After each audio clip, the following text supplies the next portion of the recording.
Voilà.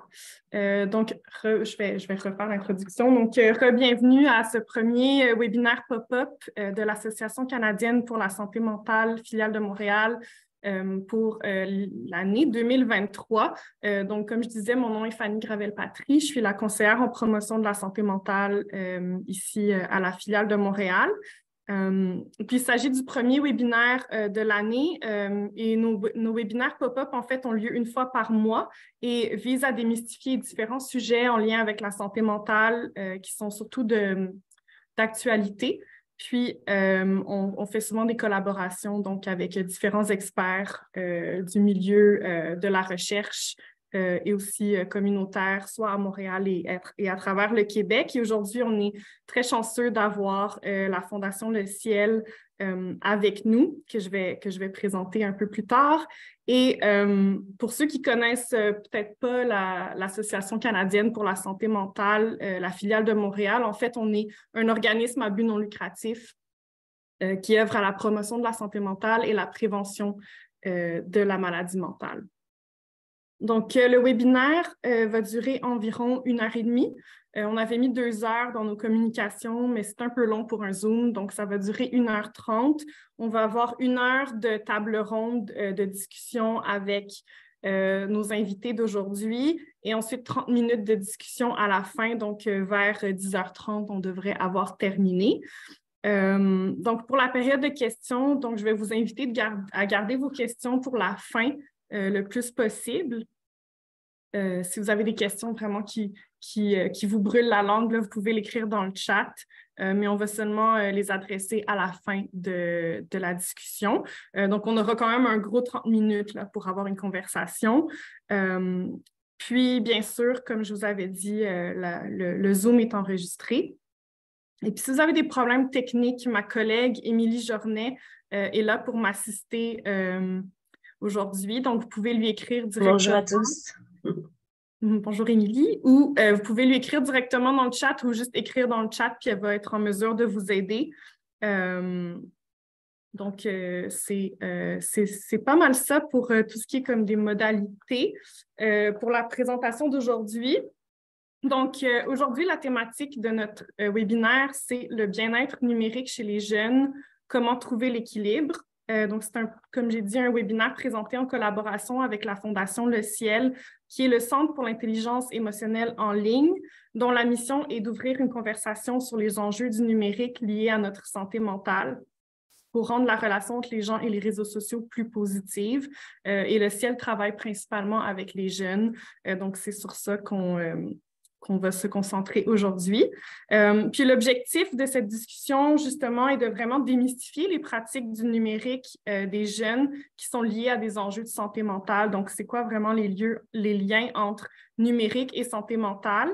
Et aussi pour mieux comprendre ce que veut dire le concept de bien-être numérique et identifier des stratégies à employer avec nos jeunes pour les aider à avoir une relation plus positive avec les écrans. Donc, ce sont les objectifs pour la discussion d'aujourd'hui. Et on est chanceux d'avoir trois panélistes avec nous aujourd'hui. Donc, on a Antonin Lelièvre, qui est doctorant en psychologie et chargé de projet. Antonin poursuit ses études au doctorat en psychologie à l'UQAM au profil d'intervention et est chargé de projet au Ciel. Il a travaillé comme intervenant au Centre de réadaptation en dépendance et fait aujourd'hui partie du laboratoire de recherche sur les dépendances comportementales. Son sujet de recherche porte sur le sport électronique de compétition et les saines habitudes de vie. Donc, merci Antonin d'être avec nous aujourd'hui. On a aussi Charles-Antoine Barbeau-Meunier, qui est résident en psychiatrie. Charles-Antoine est médecin résident, chercheur sur l'empathie et expert en bien-être numérique, avec une formation en communication, en sociologie et en neuroimagerie. Combinant sa passion pour les neurosciences, la sociologie et la santé, il a cofondé en 2019 l'organisme Bien-être numérique, proposant de déboulonner les mythes associés au monde numérique tout en faisant la promotion d'une utilisation saine et consciencieuse de ces plateformes. Il réside actuellement à Toronto où il complète une résidence en psychiatrie à l'hôpital Mont-Sinaï, pas à l'hôtel. Donc, bienvenue Charles-Antoine. Et puis, on a Emmanuelle Parent, PhD et directrice générale du Ciel. Emmanuelle a fait des études de doctorat en communication à l'Université de Montréal, où elle travaille aussi comme chargée de cours et chercheuse. Les médias sociaux, les normes sociales et les ados occupent le cœur de ses recherches. Animée par le souhait de partager les connaissances scientifiques, elle est cofondatrice et directrice générale du Centre pour l'intelligence émotionnelle en ligne, le Ciel. Donc, bienvenue, Emmanuelle. Donc, merci Antonin, Charles-Antoine et Emmanuelle d'être avec nous aujourd'hui pour cette table ronde sur le bien-être numérique chez les jeunes. J'aimerais commencer par une question assez de base là, pour qu'on mette la table un peu. À savoir, qu'est-ce que les jeunes font vraiment avec le numérique? Des fois, c'est pas, ça bouge tellement vite, le numérique, qu'il y a des nouveautés à chaque semaine. Donc, qu'est-ce qu'ils font exactement? Quelles sont les pratiques les plus courantes, en tout cas en ce moment, que vous avez identifiées? Peut-être, Antonin, tu pourrais commencer sur la question. Oui, absolument. Merci beaucoup, Fanny. Merci de nous recevoir aussi pour le webinaire. C'est vraiment sympathique. En fait, de manière générale, qu'est-ce que font les jeunes en ligne? Bien, je dirais que c'est assez éclectique, en fait, ce qu'ils font en ligne. Il n'y a pas une utilisation qui est très, très spécifique. Il n'y a pas quelqu'un qui gagne la bataille à 90%, mais je dirais que de manière générale, c'est vraiment plus d'un point de vue social qu'utiliser le numérique. Donc, vraiment pour communiquer entre eux, s'échanger des choses, que ce soit par le biais vraiment de messagerie, texto ou par le jeu vidéo aussi. Donc, vraiment des moyens de se rassembler ensemble, s'envoyer, se divertir pour mieux échanger. Donc, vraiment alentour de ça. Donc, vraiment plus d'un point de vue social, communication avec les pairs, etc. Merci. C'est vrai que l'aspect social est vraiment très présent, justement, avec les réseaux sociaux. C'est pas mal l'élément principal. Est-ce qu'il y a d'autres choses peut-être au niveau des pratiques de l'image, l'utilisation des différentes technologies, justement, vidéo, photographiques? Peut-être Emmanuelle. Yes, ben oui, mais Antonin, il a ressorti la raison, là, quand tu demandes aux jeunes, là, c'est quoi ton utilisation du numérique, c'est sûr que c'est ça, puis je suis sûre que si vous travaillez avec les jeunes, vous l'avez expérimenté à un certain niveau. Puis il y a quelque chose d'un peu mystique, on dirait des fois, à que font les jeunes avec le numérique, on les voit derrière leur téléphone, etc. Puis moi, je vois beaucoup, dans mon adolescence ou celle, peut-être la vôtre aussi, quand nos parents nous demandaient, mais t'as vu tes amis toute la journée, pourquoi tu parles 2 heures au téléphone avec eux quand tu reviens de l'école? Ou pourquoi est-ce que tu t'en vas sur MSN? Moi, c'était MSN, pas le téléphone, pour parler avec eux. Fait que c'est cette période de la vie où tu es en négociation de tes relations, en expérimentation relationnelle, tu veux ton autonomie, mais en même temps, tu es bien chez tes parents, mais tu peux parler avec tes amis. Donc ça, c'est sûr que c'est la clé.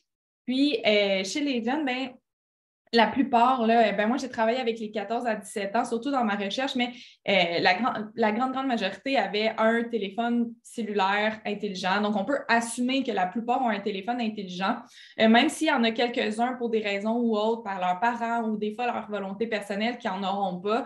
Puis le fait d'avoir un téléphone, ça fait qu'ils traînent tout le temps dans leur poche toutes plein de parties de leur vie parce qu'ils vont communiquer avec leur famille, grâce au numérique. Les communications avec l'école passent beaucoup par le numérique, que ce soit par Teams ou avec la pandémie, on s'est vu installer quand même un peu plus solidement là, ces plateformes-là dans les écoles.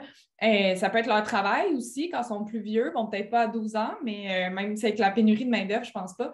Mais quand ils sont plus vieux, ils ont comme leur boss aussi qui va les rejoindre sur leur téléphone. Donc, c'est pas tout le temps une utilisation qui est comme reliée au divertissement, comme on peut s'imaginer. Eux aussi l'utilisent pour des côtés pratiques, puis payer leur carte de crédit, puis des choses comme ça.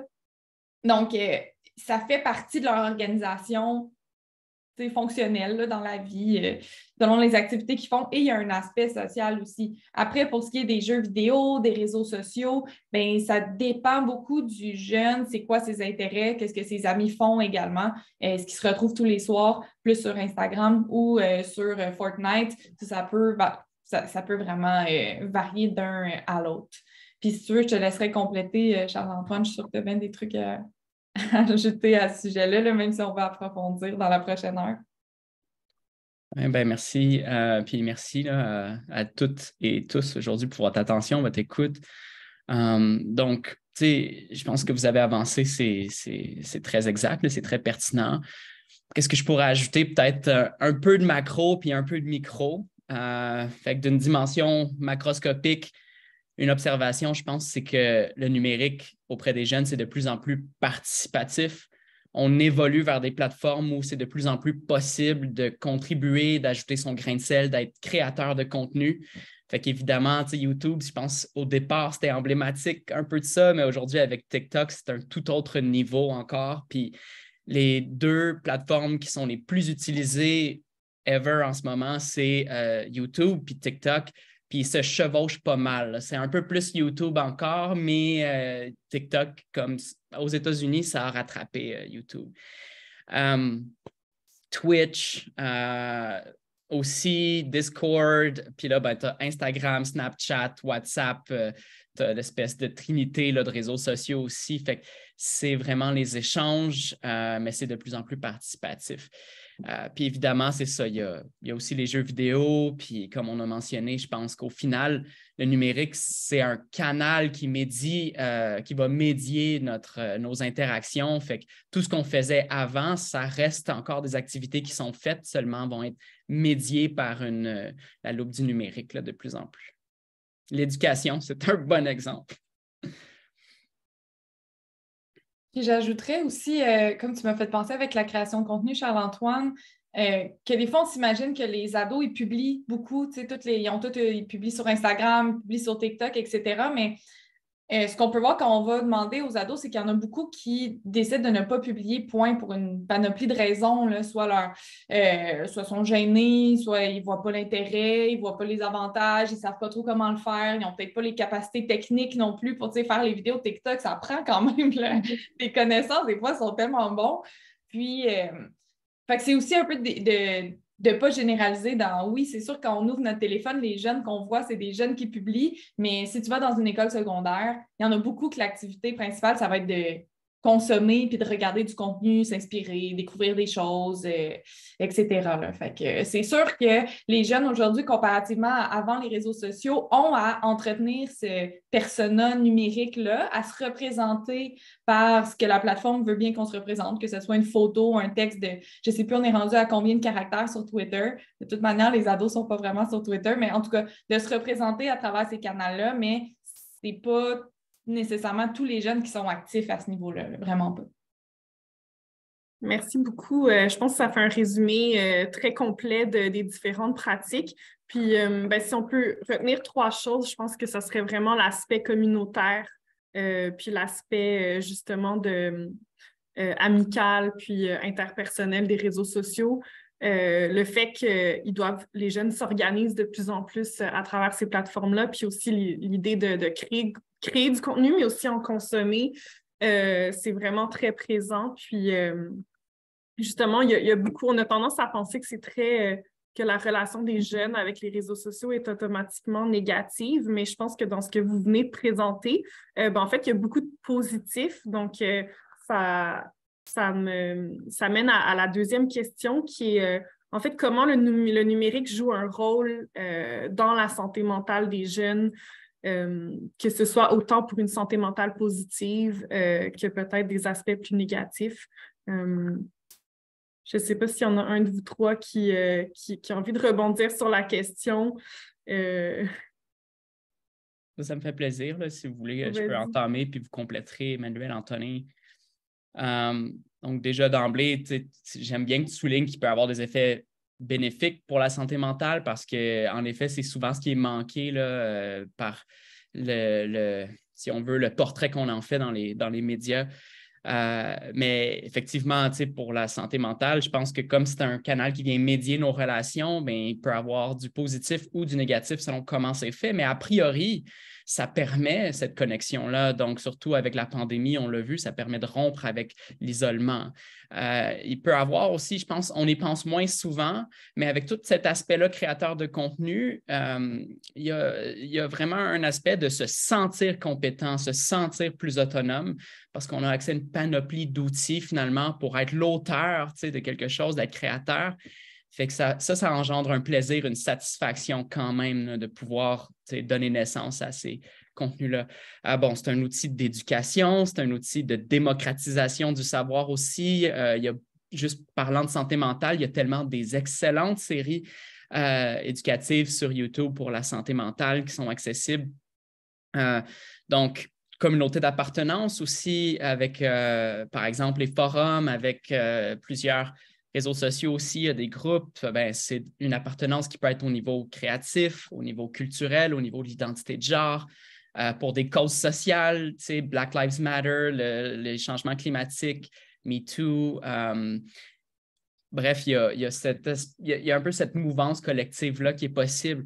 Là où aussi il faut être vigilant, c'est bien sûr l'aspect où cette connexion-là peut être épanouissante et nourrissante, mais ce n'est pas toujours le cas. Puis si je peux transitionner là, vers les enjeux pour la santé mentale, là, j'en ai une petite liste là, qui est en tout cas pas tout à fait exhaustive, mais qui est un peu longue quand même. Là, donc, si vous êtes patient, d'abord, je commencerai avec ça. Ces connexions-là, est-ce qu'elles sont vraiment nourrissantes? Donc, il y a un concept que j'aime bien, celui du social snacking, c'est-à-dire que comme dans notre diète, on peut être porté à manger des calories vides, donc des aliments qui ne sont pas nécessairement bons pour nous. Les connexions en ligne, des fois, ça peut être l'équivalent de calories vides, mais au niveau social, c'est-à-dire on connecte avec les gens, mais on n'a pas la qualité nécessairement du ton de la voix, de la gestuelle, de la présence. C'est sûr qu'il y a la visioconférence, il y a ces aspects-là, mais ça ne peut pas traduire la qualité de présence d'une rencontre en face à face, tout à fait. Et ces connexions-là peuvent donner l'impression d'avoir entré en relation, mais de quand même pas s'être senti vraiment écouté, vraiment attentif. Ça peut être difficile d'être attentif à quelqu'un en ligne si on est en même temps, en simultané, connecté à 10, 15 autres personnes avec qui on partage notre attention. Donc, d'abord, premièrement, je dirais un enjeu, ça peut être la qualité des connexions, puis une augmentation paradoxale de la solitude. Deuxièmement, santé mentale, le sommeil. Je pense que ça, c'est une évidence. Le temps passé sur le web avant d'aller se coucher, ne serait-ce que par la stimulation de ces activités-là, sinon par l'exposition à la lumière bleue, peut nuire au sommeil. Puis c'est une des plus grandes causes qui va affecter l'humeur, finalement, conséquemment à l'utilisation du numérique. Okay. Ensuite, troisièmement, il y a un risque d'être exposé à des comportements qui peuvent être problématiques ou néfastes. Donc, par exemple, il y a des études qui se sont penchées sur si on se crée un compte sur TikTok, ça prend combien de temps avant qu'on soit exposé à du contenu qui va faire la promotion, si on veut, de troubles alimentaires ou de comportements automutilatoires. Puis, c'est plus accessible, finalement, c'est assez facilement accessible de tomber dans du contenu qui en fait la promotion. Donc ça, c'est en ce moment un peu un angle mort de ces plateformes-là de ne pas avoir nécessairement la régulation appropriée, la réglementation appropriée pour du contenu qui peut être risqué. Quatrièmement, ça peut affecter l'estime personnelle. Donc, le virtuel peut être un monde idéalisé, peut-être moins des plateformes comme TikTok où on a tendance à se filmer, si on veut, un peu de manière spontanée parfois, pas nécessairement, mais Instagram, au contraire, il y a vraiment un vernis autour de ce qui est publié. Fait qu'on se compare à des situations idéales et on va quantifier aussi le succès de nos interactions avec des likes. Donc, ça peut être nuisible pour l'estime personnelle. Cinquièmement, la cyberintimidation ou toute la haine en ligne qui va de pair avec la création de contenu, c'est qu'on s'expose puis on devient à risque d'accueillir des commentaires qui sont gratuits, dénigrants du fait que certaines personnes, le fait de ne pas être en face-à-face, justement, c'est plus facile dans l'anonymat d'échanger du contenu négatif. Sixièmement, on risque donc d'être exposé à du contenu qui peut être violent, qui peut être troublant si c'est mal modéré. Il y a cette possibilité-là en ligne qui est présente. Et on n'a pas nécessairement toujours auprès de nous une personne avec qui en discuter quand on est exposé à ça. Là, il y en a juste 8, là, j'arrête bientôt. Septièmement, il peut y avoir un déplacement des activités saines dans sa vie. Donc, si on passe plus de temps devant les écrans, est-ce que ça va déplacer des activités comme l'exercice ou d'autres passe-temps qui devraient ou pourraient être prioritaires ou du temps passé avec sa famille ou sa communauté en face à face? Encore là, ce n'est pas mutuellement exclusif. On peut passer beaucoup de temps devant les écrans et passer beaucoup de temps avec sa famille aussi, mais des fois, ça peut être aux dépens l'un de l'autre.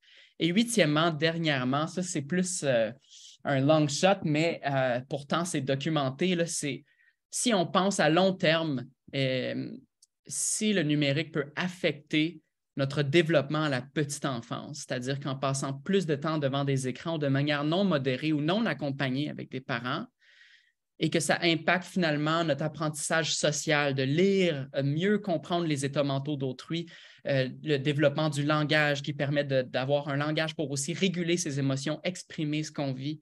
Si on part avec un certain recul au niveau de la régulation émotionnelle et de la communication, ça va avoir des répercussions au fil de la vie. On va partir moins outillé quand on va être rendu plus vieux ou à l'adolescence. Fait qu'il y a cette dimension-là que je voudrais garder quand même en tête. Et sur ce, c'était un peu long, mais je vous invite Emmanuel, Antonin. Tiens, Emmanuel, si tu veux compléter, là, je t'invite à embarquer. Oui, j'avais fait les petites mains qui applaudissent, les magies du Zoom. Peut-être qu'on a moins de connexion sociale, social snacking, mais on a les emojis, qui d'ailleurs vont être utilisés pour transmettre là, certaines émotions. Puis c'est fou. Bon, là, je fais une petite parenthèse, là, mais avec les emojis, tu sais, comment les jeunes, ils développent un peu leur propre langage, leur propre culture numérique. Puis quand je créais des groupes de discussion avec les ados, ils me disaient « Non, mais madame, vous ne pouvez pas utiliser le bonhomme sourire tout seul. » Comme il est creep, tu sais, il est creepy, il y a une attitude, on ne sait pas, il est heureux, est-ce qu'il y a des idées derrière la tête? C'est comme, on ne fait pas ça. Si vous êtes contente, choisissez un autre. C'est comme, celui qui rit. C'est comme, mais non, ça, c'est un emoji de boomer, celui qui rit avec les deux larmes. C'est pas ça. Puis là, tu avais des jeunes qui, eux, n'étaient pas nécessairement familiers avec cette culture-là, qui disaient, tu sais, l'effroi de, oh mon Dieu, moi, je l'utilisais. Puis t'es comme, non, non, mais arrête maintenant. Donc, tu sais, c'est tous ces codes-là qui sont intéressants. Puis, tu sais, ça ne date pas d'hier non plus. Je me souviens d'une émission jeunesse que j'écoutais qui s'appelait Radio Enfer. Il y avait une personnage d'une psychologue qui, pour connecter avec les jeunes, allait dire des expressions, tu sais, yo les jeunes, des choses comme ça. C'est normal de pas être de pas baigner dans cette culture-là. Puis, voilà, ça se poursuit avec le numérique aussi sous d'autres formes. C'était mon petit préambule parce que je me suis excitée sur les fonctionnalités du Zoom. Mais merci Charles-Antoine pour la liste. Pour vrai, ça, c'est de l'or, hein, ce qu'on vient d'entendre. Cette liste-là exhaustive, ça montre une bonne recherche de toute la littérature en arrière sur le numérique. Puis un truc que je relèverais peut-être de tout ça, c'est aussi des fois plus au niveau de la littératie numérique, de dire que ces outils-là, on les utilise probablement tous les jours. Personnellement, c'est une des premières choses que je fais le matin, prendre mon téléphone. Des ados aussi, ça va être ça. Des fois, c'est notre alarme qui est sur notre téléphone. Ensuite, c'est facile d'aller vers un réseau social ou quelque chose comme ça. Donc, c'est des outils qu'on utilise tous les jours, mais donc on ne connaît pas nécessairement très bien le fonctionnement. Puis même des chercheurs, ce que je veux dire, le fonctionnement des réseaux sociaux ou c'est quoi leur modèle d'affaires, comment ils font de l'argent. C'est pas aussi simple que d'aller dans un magasin, donner de l'argent puis avoir un produit. En fait, pour faire le petit cours 101 sur l'économie des données, des réseaux sociaux, puis on peut parler un peu des jeux vidéo ensuite aussi, fonctionne un peu différemment, ça dépend lesquels, c'est qu'au fur et à mesure qu'on utilise les réseaux sociaux, eux, ils compilent des données sur nous. Donc, ils apprennent à nous connaître. Donc, OK, Emmanuel s'intéresse à des enjeux de santé mentale, s'intéresse à des trucs pour dresser un chien parce qu'elle garde le chien de ses beaux-parents pour 2 mois. OK, elle s'intéresse à donc toutes les questions sociales, etc. Donc, à acheter des vêtements, je ne sais pas. Donc là, on va catégoriser toutes les données que j'ai générées dans des plus grandes catégories. OK, elle habite dans le coin de Montréal, c'est une femme, elle va sûrement vouloir aller magasiner chez Simons. Simons nous paye de la publicité, on va donc l'exposer à de la publicité parce qu'elle est susceptible de l'acheter. Donc, il y a un gros traitement des données qu'on génère individuellement pour pouvoir, nous, faire de la publicité ciblée, puis charger les compagnies qui font de la publicité en ligne plus cher parce que la publicité, elle est tellement efficace. Il y a aussi de vendre les données à des tiers parties qui peut être possible avec des applications en ligne, etc. Puis même quand on fait de la recherche sur le numérique, c'est compliqué de savoir vraiment c'est quoi le modèle économique parce qu'on va appeler ça une certaine boîte noire, comment les algorithmes fonctionnent, comment le traitement des données est fait. C'est des compagnies privées, hein, Facebook, Meta, devrais-je dire, TikTok, qui est une compagnie chinoise, etc. C'est pas des fonctionnements qui sont transparents. Donc, on ne sait pas nécessairement nos données, comment elles sont utilisées, puis comment est-ce que ça peut avoir un impact sur notre utilisation. Puis pourquoi je vous explique ça, c'est que quand on en discute avec les jeunes, c'est finalement de réaliser qu'on utilise parfois les réseaux sociaux plusieurs heures par jour sans nécessairement comprendre comment est-ce que leur interface peut influencer ou en tout cas structurer notre utilisation. On peut penser par exemple, des ados qui vont dire « J'ai passé beaucoup de temps sur TikTok, plus que qu'est-ce que je voulais. » Donc, après, c'est sûr qu'on peut voir des impacts sur le bien-être, comme Charles-Antoine a cité, sur le sommeil, etc.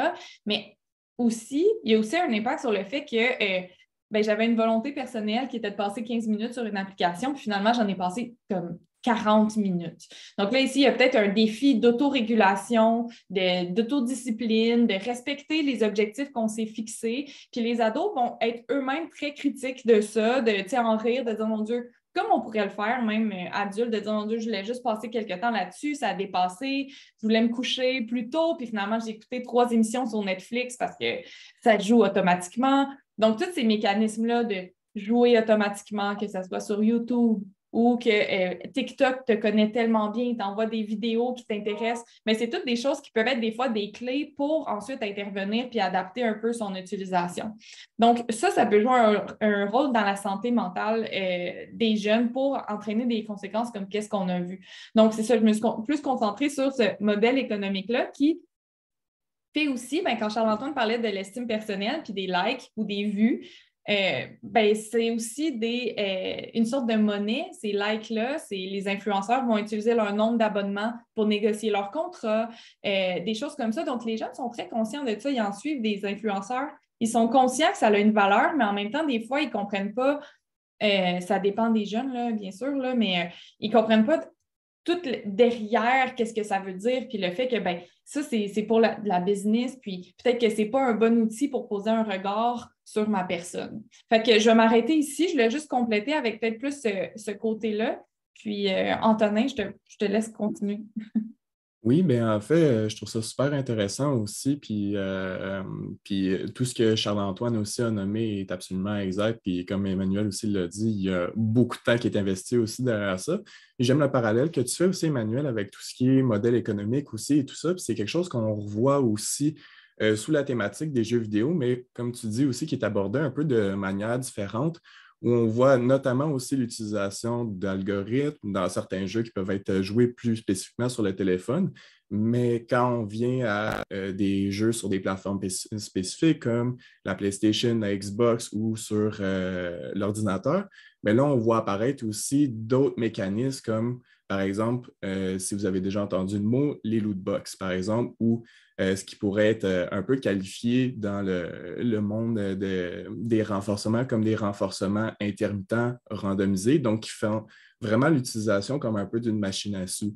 Donc, d'expliquer un peu ce principe-là aussi, comme en vient aussi un peu les renforcements par rapport à l'algorithme, c'est de donner des petits renforcements, donc des petits trésors ou des nouveaux atouts aussi quand on monte de niveau sur notre jeu, ce qui nous pousse à aussi rester plus longtemps pour savoir mais qu'est-ce que je pourrais avoir d'autre et qu'est-ce que je pourrais montrer aussi à mes amis comme nouvel atout que j'ai eu aussi dans mon jeu avec qui je joue aussi. Donc, faire le parallèle aussi à ce moment-là avec tout revient aussi ultimement à l'aspect social, à pouvoir se comparer, montrer, socialiser, le communiquer aussi. Donc, il y a vraiment cet aspect-là à garder en tête. Puis l'autre aspect aussi sur lequel je voulais faire du pouce, c'était aussi, à travers toutes ces thématiques-là aussi de santé mentale, bien sûr, l'apparition du fameux concept du FOMO, donc le Fear of Missing Out aussi, qui pousse vraiment aussi les jeunes, non seulement par le biais de justement du modèle économique aussi et tout ça, mais à avoir peur, donc Fear of Missing Out, donc d'avoir peur de manquer quelque chose aussi en ligne, donc de ne pas être au courant de la dernière chose. Puis là, pour vous donner un peu un exemple aussi, si moi je me souviens quand la dernière saison de Casa de Papel était sortie, ça se parlait partout aussi à l'école, aussi dans ma famille et tout ça. Moi, je ne l'avais pas encore vu, je n'avais aucune idée. J'étais comme, spoiler, non, non. Puis là, il y a tout d'un coup un petit sentiment d'urgence qui est arrivé. J'étais comme, hey, il faut que je me mette sur Casa de Papel parce que j'étais en train de manquer quelque chose. Je me sens un petit peu exclu de mon cercle social aussi et tout ça. Puis ça revient un peu au même aussi avec des jeunes qui suivent des créateurs de contenu aussi qui sont spécifiques ou des séries télévisées ou peu importe. Donc, il peut y avoir cette espèce de stress-là qui peut naître aussi, qui les pousse à aller justement se relancer sur les plateformes, que ce soit de streaming ou de contenu ou de même justement socialiser, de voir qu'il y a, il y a une soirée entre amis, pourquoi moi je n'étais pas là, j'ai manqué une belle soirée aussi apparemment. Donc, il y a tout un peu un stress qui peut naître aussi de ce nouveau phénomène-là. Donc, voilà. Merci beaucoup. Emmanuel, tu veux ajouter quelque chose peut-être rapidement, puis on va passer au prochain concept. Yeah, super rapidement. Aussi que ça m'a fait penser à ça, Antonin, quand tu as dit le fait de vouloir être comme les autres, puis d'appartenir à son cercle social. Puis, tu sais, ça date pas d'hier que les études sociologiques, là, même avant que le numérique arrive, relataient que chez les ados, tu as des fois cette contradiction-là entre vouloir être conforme aux gens autour de toi, puis en même temps vouloir être authentique et unique. Donc, cette tension entre je veux être comme les autres, mais je suis ma propre personnalité, je me découvre et j'ai mes goûts et je veux, tu sais, voir ma personnalité. Donc, ça aussi, ça va se refléter sur les réseaux sociaux, les jeux vidéo de je veux publier quelque chose. Moi aussi, je veux publier une photo de moi en vacances l'été, mais en même temps, je veux que ça soit ma photo puis que ça soit vraiment authentique. Puis, je veux jouer aux mêmes jeux vidéo que mes amis pour avoir les mêmes conversations. Mais en même temps, j'aime pas nécessairement ça, jouer à des jeux. Qu'est-ce que je fais? Tu sais, il y a comme le fait d'être tiraillé entre ces deux forces-là qu'on a probablement tous vécu quand on avait 14 ans, puis que là, ça se reflète aussi avec les jeux, les réseaux, etc. Tout à fait. Merci beaucoup. Je pense que vous présentez un très bon portrait du lien entre la santé mentale puis les technologies numériques et les écrans, à savoir qu'il y a autant des aspects sociaux, structurels, que des aspects individuels. Donc, ça va être vraiment de démêler tout ça avec les jeunes. Puis, vous travaillez beaucoup avec le concept de bien-être numérique. Comment est-ce que vous définissez le bien-être numérique? Puis, comment est-ce que vous utilisez aussi le concept dans vos ateliers? Peut-être Emmanuel, tu veux... J'allais laisser la place, mais oui, le bien-être numérique, comment on le définit? D'une part, c'est bien parce que tu as comme ramené le fait que oui, il y a la version, pas la version, mais la dimension socio-structurelle du bien-être, puis aussi la version individuelle. On essaie un peu d'imbriquer ça. Je suis contente que tu as compris ça. C'est un peu notre but de mettre ça dans notre concept de bien-être numérique. Donc, d'une part, il y a ça part d'une connaissance de soi, le bien-être numérique. Donc, qu'est-ce que ça veut dire pour moi, cet état de bien-être que je vais laisser Charles-Antoine ou Antonin décrire? Donc, de se connaître, c'est quoi peut-être les vulnérabilités qu'on a, qu'est-ce qui nous amène du bonheur, ça serait quoi nos objectifs à atteindre, etc. Donc, notre bien-être, qu'est-ce qui nous fait sentir bien? Et puis de l'autre côté, une connaissance du numérique, une connaissance de l'environnement dans lequel on est, l'environnement social dans lequel on est, où est-ce qu'on a des interactions en ligne, où est-ce qu'on peut limiter ça, où est-ce que, au contraire, l'encourager, cette utilisation du numérique qui nous ferait du bien. Donc, il y a vraiment un mariage entre le bien-être et la dimension numérique pour voir comment est-ce qu'on peut utiliser finalement l'environnement numérique à notre avantage en essayant de réduire le plus possible les méfaits. Fait que je vous passe la POC, les amis. Antonin, peut-être. Oui, ben c'est ça, plus sur un volet individuel aussi. Nous, dans l'atelier notamment, on le présente aussi en amenant la définition justement de la santé fournie par l'Organisation mondiale de la santé. Donc, on fait le parallèle aussi avec ça, de dire que la santé, c'est... Là, encore une fois, j'ai peut-être un petit blanc aussi, mais ce n'est pas non seulement l'absence de maladie, mais c'est aussi un bien-être soit physique, mental et ou social. Puis en fait, le bien-être numérique aussi, ben, c'est d'utiliser soit les technologies pour être au bénéfice aussi de ces différentes sphères-là. Donc, un bien-être aussi, donc que ça puisse bonifier notre bien-être aussi dans les aspects physiques, autant mental que social aussi, et aussi de les utiliser afin de minimiser aussi les méfaits qui sont dans ces différentes sphères-là. Puis je rajouterais même aussi que ce n'est pas nécessairement de justement bonifier ou minimiser, mais c'est aussi d'en faire une utilisation qui est harmonieuse aussi selon nos valeurs, selon ce qu'on veut faire aussi, nos objectifs aussi et tout ça. Donc que ce soit juste bien intégré aussi, que ça ne permette pas... que ça ne fasse pas en sorte qu'on ait plus ou moins aussi à quelque part, mais que ce soit vraiment juste un ajout je dirais, uniforme aussi à notre mode de vie. Je ne sais pas, Charles-Antoine, si vous voulez rajouter quelque chose. Oui, mais vous l'avez très bien présenté. Là. J'ajouterais, c'est vraiment juste peut-être 2 petits points que j'aime mettre de l'avant. Le premier, c'est exactement ça. Le bien-être, c'est physique, c'est mental, mais c'est aussi social. Puis ça, c'est un peu un changement de paradigme parce qu'on a toujours vu la santé comme étant la santé physique, la santé mentale. Mais social, c'est un changement de paradigme. C'est de comprendre qu'aujourd'hui, on souffre énormément, OK, si on veut, partout dans le monde, je dirais, j'allais dire l'Occident, mais je pense que c'est un peu partout, d'un phénomène d'atomisation de l'individu, d'être responsable de soi-même, un peu déconnecté de l'espace civil participatif. Puis, on observe une polarisation dans la société, une difficulté à entrer en dialogue, on est souvent sur la défensive. Et évidemment, les réseaux sociaux ont beaucoup contribué à ça, en même temps que les réseaux sociaux contribuent aussi à nourrir une conscientisation, une appartenance, participer à des grands mouvements.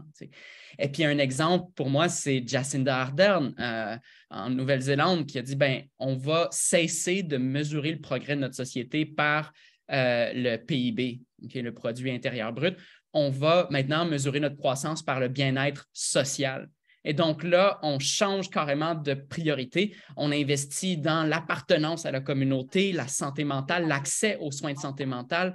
Et on perçoit finalement que là, on va vraiment avoir une progression dans notre société quand les gens vont avoir ce bien-être-là. Donc, le bien-être numérique, je pense que c'est essentiel considérant à quel point c'est important les réseaux sociaux pour connecter ensemble aujourd'hui, qu'il y ait cette dimension-là du bien-être qui ne soit pas juste physique et mental, mais vraiment social. Puis le deuxième point, c'est juste peut-être de ramener la question à la discussion qu'on vient tout juste d'avoir. On a souligné tout plein de bienfaits qui peuvent être accessibles, ne serait-ce que par l'éducation, l'accès encore à une connaissance et à des soins de santé mentaux par le web, mais de minimiser tous les autres impacts qui ne sont pas de facto une conséquence d'être connecté au numérique, mais qui vont souvent être, si on veut, développés dans une relation qui peut être excessive ou qui va manquer de discernement. Fait que le bien-être numérique, c'est simplement d'aller chercher au maximum ces bienfaits-là et de minimiser ou réduire les méfaits. Merci beaucoup. On comprend vraiment qu'on est comme dans un changement de perspective et de paradigme, comme tu dis, Charles-Antoine, avec le numérique. Puis c'est vraiment d'adapter, dans le fond, les stratégies de santé en santé mentale à notre vie connectée. Puis justement, dans vos ateliers, vous allez vraiment toucher à cette idée que les jeunes peuvent entretenir une relation saine avec les réseaux sociaux. Puis il y a vraiment une question d'empowerment ici. Puis comment, dans le fond, qu'est-ce que vous proposez dans vos ateliers pour mettre en pratique ces questions?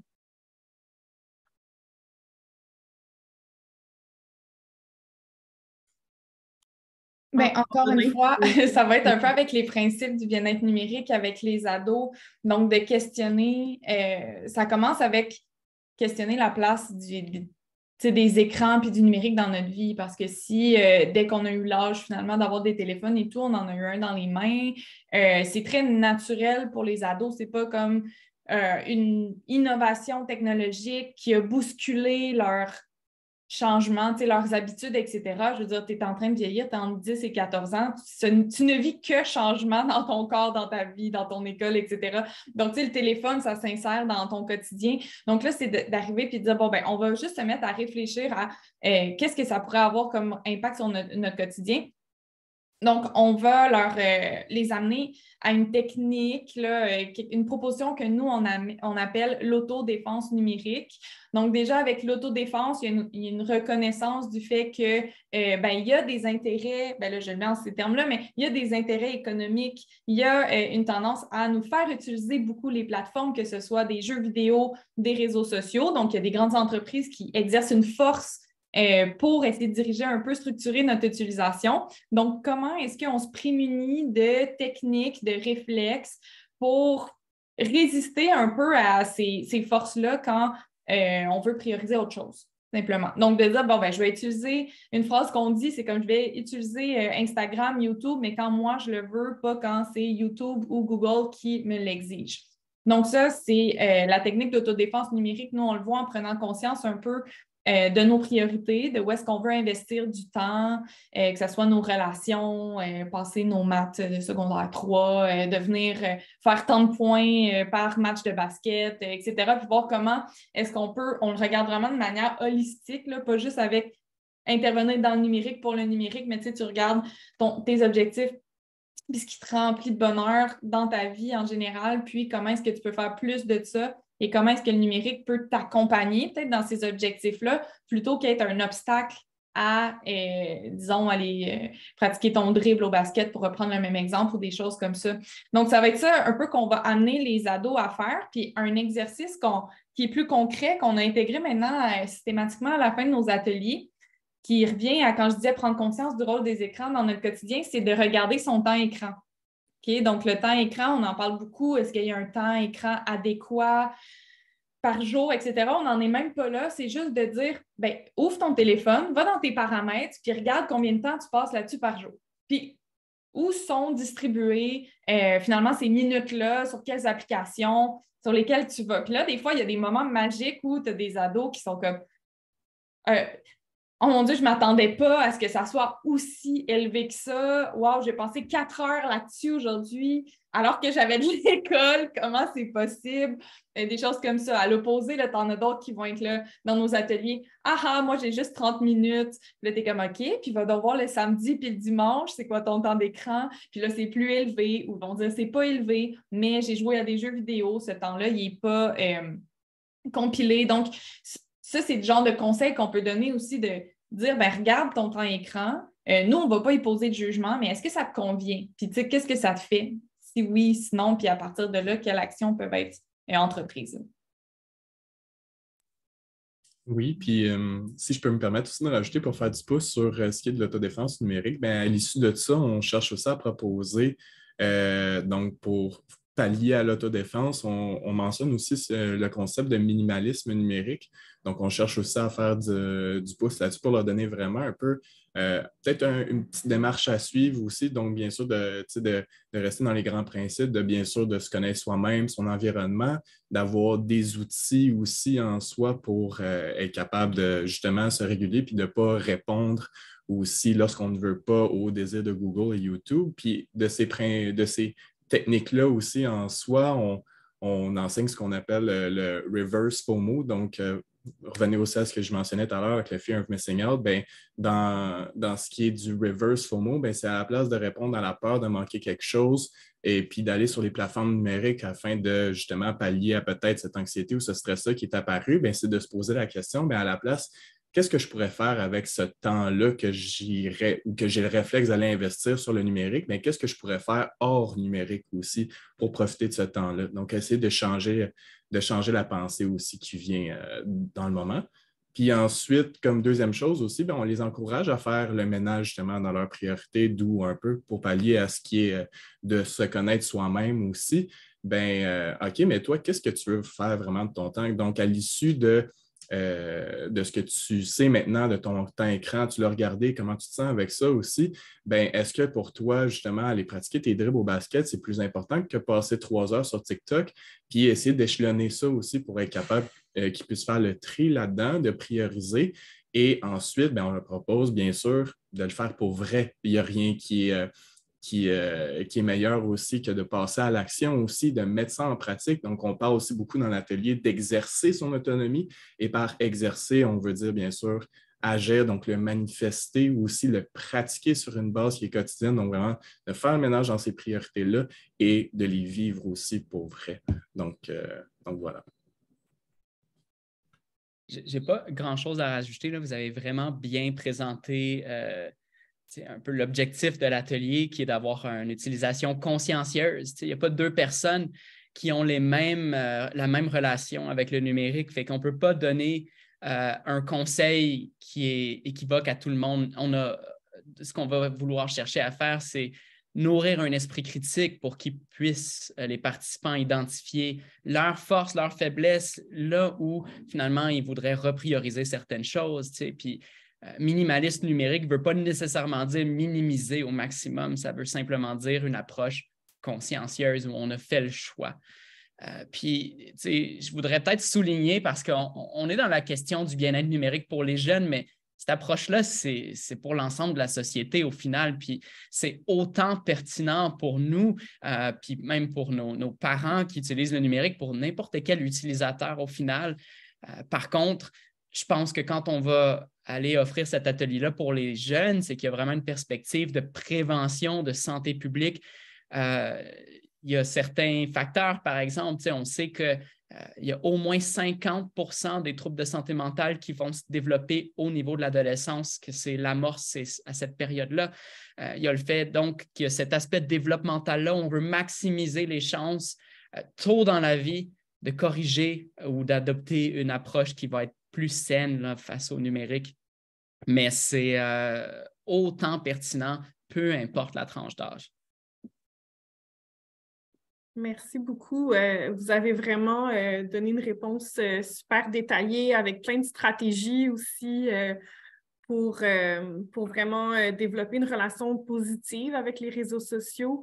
Vous avez parlé de, par exemple, regarder son temps d'écran, puis avoir comme une réflexion un peu plus critique, prendre la distance face au temps qu'on passe en ligne. Pratiquer aussi le minimalisme numérique, ça c'est vraiment intéressant. Aussi, le reverse FOMO, c'est très intéressant comme concept. Puis aussi, faire le ménage de ses priorités. Puis aussi, si je peux ajouter, faire le ménage de qui on suit en ligne aussi. Des fois, ça peut faire du bien. On a beaucoup de parents, d'intervenants, puis d'enseignants qui sont présents aujourd'hui, qui vont peut-être nous écouter après. Comment est-ce qu'on peut aider nos jeunes à adopter des relations plus saines avec les technologies? Qu'est-ce que vous diriez à des parents ou des gens qui travaillent avec les jeunes? Emmanuelle, je pense que tu avais quelque chose à dire en plus, donc je te passe la parole. Oui. Mais oui, c'est parce que je ne peux pas croire qu'on n'a pas parlé encore. Puis c'est parce qu'on est tellement fiers de cet aspect-là de nos ateliers encore, mais quel conseil donneriez-vous aux jeunes? Mais quel conseil donnerions-nous? L'accord de ça, c'était difficile, donnerions. En tout cas, bref. Quel conseil est-ce qu'on donnerait justement aux personnes qui travaillent avec les jeunes puis qu'on applique nous-mêmes? C'est d'écouter les jeunes vraiment, puis une manière qu'on intervient dans nos ateliers ou qu'on fait de la prévention plutôt, c'est en stimulant une discussion, puisque l'atelier a une grande partie qui est participative, où on expose les ados à des énoncés, où on leur demande est-ce que vous croyez que c'est un mythe, une réalité, puis on les invite finalement à discuter, on les écoute. C'est super valorisant. Souvent, les profs viennent nous voir, ils nous disent « Wow, je ne m'attendais pas à ce qu'ils soient aussi allumés, que ça soit aussi bien articulé, les enjeux du numérique dans la partie participative. » Puis c'est quelque chose qui ressort à chaque fois qu'on a des nouvelles personnes qui vont dans les classes, même si on connaît bien les ados et tout, tu restes quand même impressionné par la qualité de leurs interventions. Donc, si j'avais un conseil à donner, peu importe, là, à des parents, n'importe qui côtoie des ados puis qui est concerné par cette situation-là, ben, c'est d'entamer une discussion avec eux simplement. Nous, c'est un des aspects qui est le plus apprécié par les jeunes dans nos ateliers. Lorsqu'on fait des évaluations là, de notre atelier, c'est ça qui ressort le plus. C'est ça qui ressort auprès des enseignants, nous également. Donc, vraiment de permettre aux ados d'avoir une conversation à ce sujet-là.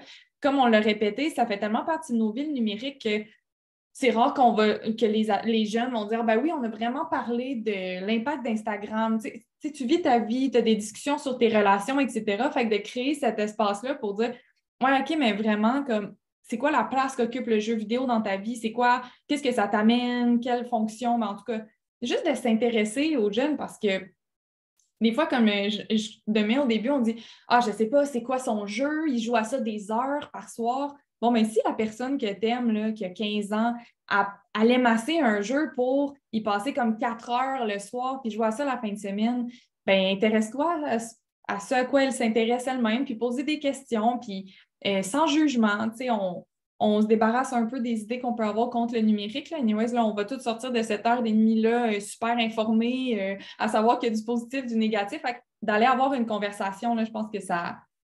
Ouais, c'est vraiment la première étape, je pense. Merci beaucoup, Emmanuel. Puis, j'ajouterais aussi, comme justement, je trouve que ce que vous mettez vraiment de l'avant, c'est justement d'éviter le jugement, puis d'avoir comme on a souvent des idées préconçues par rapport à ce que les jeunes font en ligne, puis vous proposez vraiment de justement se dissocier de ces idées préconçues, puis vraiment ouvrir une conversation sur le sujet, peut-être même laisser les jeunes nous dire qu'est-ce qui les rend heureux, qu'est-ce qui les rend peut-être plus malheureux en ligne, ou de vraiment être ouvert à ce qu'ils ont à nous dire. Je ne sais pas si Antonin ou Charles-Antoine, vous avez quelque chose à ajouter par rapport à ça, un conseil que vous donneriez à des parents ou des intervenants qui, justement, travaillent avec des jeunes ou côtoient des jeunes qui ont peut-être une relation plus complexe avec le numérique. Oui, bien, je peux pallier à ça, mais je seconde tout ce que Emmanuel aussi dit. Important d'être à l'écoute, important d'être curieux aussi, justement, de s'y intéresser, puis important d'être empathique aussi à ça, puisque il y a un paquet d'enjeux aussi, des fois, qu'on n'est pas super familier, peut-être comme intervenant ou comme parent aussi. Ça peut nous prendre de court, donc vraiment d'arriver de là un peu comme une page blanche, puis d'acquérir ça. Donc, juste d'être empathique à ce qui ressort comme nouvel enjeu. Puis même encore une fois, je dis nouvel enjeu, mais la santé mentale n'a pas tant changé non plus dans les dernières années. C'est des nouvelles manières que certains problèmes qui sont récurrents, qui se manifestent. Donc, vraiment, de juste être prêt à accueillir ça. Puis j'ai l'impression que comme n'importe quoi aussi dans la vie, comme parent ou comme intervenant, ben, quand vient le temps de mettre des limites aussi par rapport à ça, ce qui est difficile à faire étant donné l'accès qui est très facile, aussi l'espèce de pression sociale qui peut venir de tout ça, étant donné que tout le monde joue à ça ou tout le monde a un cell, tout le monde est sur Instagram, donc moi aussi je veux l'être. Là, après ça, nous on est là comme parent ou comme intervenant à voir les manifestations, peut-être les conséquences ou les méfaits qui peuvent venir de ça, puis on est contraint à mettre des limites, bien, c'est sûr que d'être constant puis d'être cohérent aussi dans nos actions, pour moi, c'est vraiment quelque chose qui est super important puis qui est souvent difficile à faire. Et d'où l'importance aussi parfois d'avoir des outils à sa disposition aussi, d'en parler avec d'autres parents, d'autres intervenants, de faire un peu office de travail d'équipe aussi avec ça. Souvent, on pense qu'on est seul aussi avec ça comme parent ou intervenant, on ne sait pas trop quoi faire, ça évolue vite, on ne comprend pas tout. Bien, de s'entraider aussi, je trouve ça super important. Dans cette nouvelle problématique-là, parce on cherche tout à se mettre à jour, on cherche tout à s'éduquer, on cherche tout à faire du mieux qu'on peut. Donc, pourquoi pas le faire ensemble? Merci beaucoup, Antonin. Charles-Antoine? Oui, bien, pour ma part, je seconde ce que vous avez avancé, là, absolument. Puis, qu'est-ce que je pourrais ajouter? C'est peut-être deux choses. D'abord, le non-jugement que tu as avancé, Fanny, c'est au cœur des ateliers. Puis ce n'est pas un hasard, c'est que le plus important, c'est toujours, peu importe le contenu rationnel, les leçons qu'on veut mettre de l'avant, c'est d'abord la relation de confiance. Puis s'il n'y a pas cette relation-là de confiance, il n'y aura pas l'écoute, puis il n'y aura pas le dialogue, puis on en souffre déjà beaucoup dans notre société d'avoir cet enjeu-là. Évidemment, le numérique, c'est aussi un sujet polarisant. Et donc, une première étape, je pense, c'est que soi-même, on devienne conscient de ce qui nous pousse à être aussi réactifs face aux enjeux numériques, puis surtout chez les jeunes. C'est depuis toujours, ça c'est une leçon qu'on met dans l'atelier, justement, depuis toujours, entre générations, on a des peurs parce que ça va de soi. L'enfance de nos enfants ne sera pas la nôtre. Et donc, nécessairement, on fait face à quelque chose qui n'est pas familier, qui est un peu inconnu. Ça peut être stressant. Il y a une frustration là aussi de même des fois sentir qu'on est exclu des expériences de notre enfant, de ne pas comprendre que la technologie avance trop vite. Et puis, prendre connaissance, prendre conscience qu'on a ce fond-là en nous qui nous pousse à être peut-être plus sur la défensive, plus craintif. C'est important de voir que c'est là, puis de comprendre que c'est OK, ça également.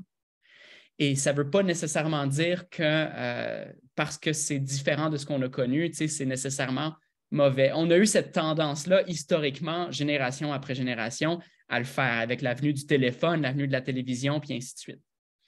Et donc, premièrement, de mettre de côté, d'accepter puis de mettre de côté ces craintes-là pour pouvoir vraiment miser, pas sur la critique vis-à-vis de nos enfants, vis-à-vis des étudiants, mais de miser plus sur la relation de confiance, l'écoute. Là, on a une ouverture vers l'empathie et à partir de ça, on peut développer une relation qui va être transformative, qui va être positive. Si il n'y a pas cette relation-là de confiance-là, au final, les jeunes vont utiliser quand même le numérique, mais ne vont pas vous le dire, ne vont pas s'ouvrir face à ça. Puis s'ils rencontrent des enjeux qui sont importants, n'auront pas non plus la volonté ou la confiance de vous en faire part. Puis c'est là que se présentent les enjeux avec le numérique. C'est quand la personne qui est en difficulté ne se sent pas à l'aise de s'ouvrir et puis de le partager avec d'autres personnes. Évidemment, la famille, c'est important. Alors, quand il y a ce lien de confiance-là, ce serait mon deuxième point, c'est ensuite, on peut entrer en dialogue mutuellement avec une compréhension, puis d'établir peut-être un plan en commun. Parce que oui, on peut vouloir mettre des limites. Ça peut faire partie d'un plan familial, ça peut faire partie d'un plan de classe, mais il faut inclure l'autre partie plutôt qu'imposer. Il faut sentir qu'il y ait cet espace-là au dialogue. Puis je pense que c'est une pratique qu'on peut généraliser pour le bien-être social dans notre société d'emblée, mais qui est absolument crucial pour les échanges sur le numérique, la réglementation, le cadrage. Merci beaucoup pour cette réponse. Puis, ça fait vraiment écho au fait qu'on parle de santé mentale puis d'écoute, puis aussi comment aider un proche. C'est que souvent, la base, c'est de prendre soin de soi avant de pouvoir prendre soin des autres. Puis, je pense que quand on parle de bien-être numérique, il faut aussi vraiment, les adultes, ou en tout cas les gens qui entourent les jeunes, ont aussi une responsabilité puis un travail à faire quant à leur propre relation avec le numérique. Puis j'aime vraiment cette idée de se questionner sur justement pourquoi est-ce qu'on est aussi réactif, pourquoi est-ce qu'on a autant d'idées préconçues par rapport aux écrans, aux réseaux sociaux, aux jeux vidéo. Puis c'est vraiment là la clé, en fait. Donc, le bien-être numérique, comme vous le disiez tantôt, c'est pour les jeunes, mais c'est aussi pour tout le monde, là. Puis tout le monde devrait gagnerait à adopter des pratiques plus saines, des habitudes plus saines avec le numérique. Merci beaucoup pour toute cette discussion vraiment intéressante. En tout cas, vous nous avez donné beaucoup d'informations, beaucoup d'outils. Mais je suis sûre que le public a des questions aussi. Donc, je vais ouvrir la période de questions. Si vous voulez, si vous avez des questions, n'hésitez pas à lever la main. Je vous rappelle que le webinaire est enregistré. Et je vous invite aussi à poser vos questions dans le chat si vous préférez. Et parfait, pas de problème, Charles-Antoine. Donc, je vais peut-être on va vous laisser le temps un peu de réfléchir à des questions, là. Juste aussi dire que vous pouvez aussi rallumer vos caméras. Comme ça, oui. Vous pouvez poser directement votre question d'invité, puis on peut aussi vous voir. Ça va faire humaniser ces échanges. Cette conversation, justement. Le lien social par Zoom.